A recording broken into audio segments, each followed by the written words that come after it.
Hey, Flip Your Script listeners, it's Kristi Piehl, and today we're actually doing this recording in studio. No Zoom screens, we're doing it live. So it might sound a little bit different. It's always an honor when someone reaches out and says, I don't talk about this very much, but I think my story could help others on the podcast.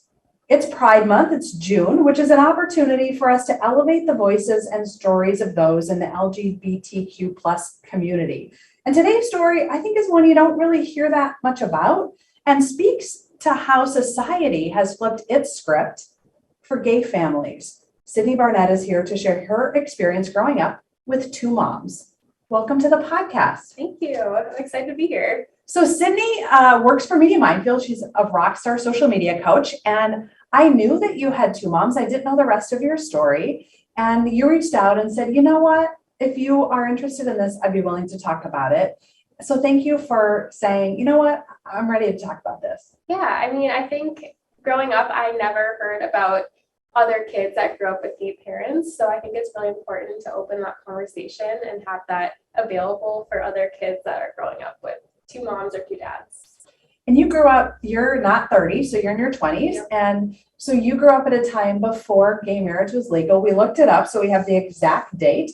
June 26, 2015 is when gay marriage was legalized in all 50 states. So you grew up in a time when your moms couldn't legally marry. Yes, correct. So you must have had a lot of questions from friends. Talk about where you grew up and what it was like to get the questions. Yeah, so I grew up in Andover, Minnesota.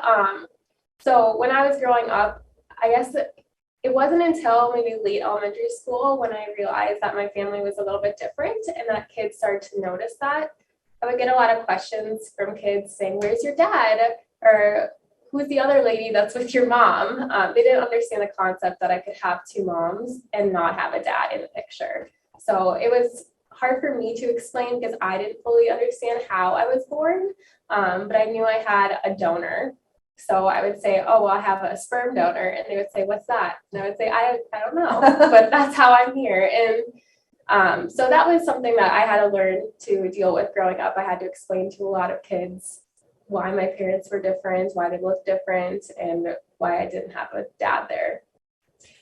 So your moms always talked about they're your parents. And did you call them both mom, or did you have different names for them? I did. Me and my sister always kind of joke that we would know which mom we're talking about just by like our tone. So we'd be like, "Mom said to do this," and we would know which mom we were talking about. But we did call one of my moms, her name is Amy. We called her Mamie, like Mom and Amy together. So when we were really little, we did that. But as we got older, it was pretty easy to differentiate which one we were talking about. Did your moms have did they feel a lot of negative energy or comments coming from the other parents? Yes, I think more so towards parents that didn't know them. But when I was growing up, I don't think that gay marriage was talked about enough as well. It wasn't legal, and I think a lot of people agreed with it not being legal, which has changed so much in the last even 10 years. It's just crazy how much has changed. But growing up, it wasn't really accepted. Like I like to say, I never saw my parents show any sort of affection in public to each other. That was just not a thing. They never held hands. They never put their arms around each other, never gave each other a hug or kiss in public. I never saw that. And I would see other people's parents do it, but I never saw it. And we actually went on a trip I was in 6th grade. We went on a trip to Provincetown in Cape Cod.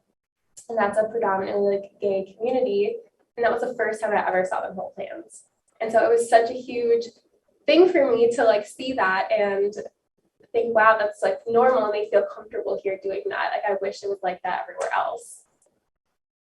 When they were talking to you about, you had to essentially learn about the birds and the bees a little bit sooner than most kids, because kids have questions and an answer like, well, mom and dad love each other very much, and there was a baby, and then you go to science class and you're like, wait a minute, you need another.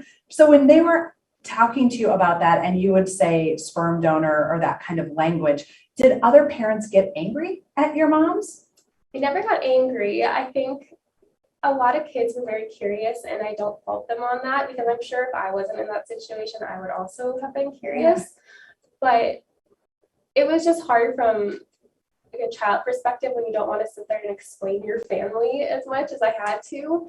But I don't think other parents got upset, but a lot of times I would direct them towards their parents. They'd be like, well, how did that work? And I'd be like, ask your parents. Because great answer. Yeah, because I was like 7 years old and didn't really know how to answer all of their questions. So I never got anything from parents really, but you know, kids are curious and sometimes kids can be mean too.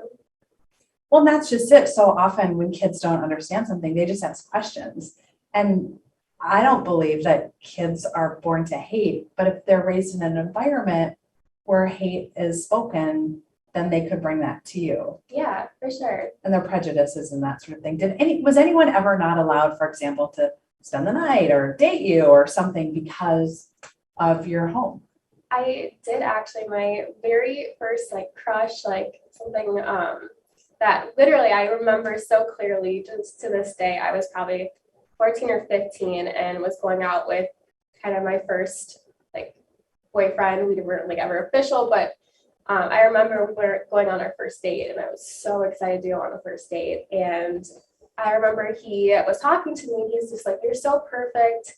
I think everything about you is great. There's just one thing. And I was like, what? And he's like, it's that you have 2 moms. And he said it as a negative thing.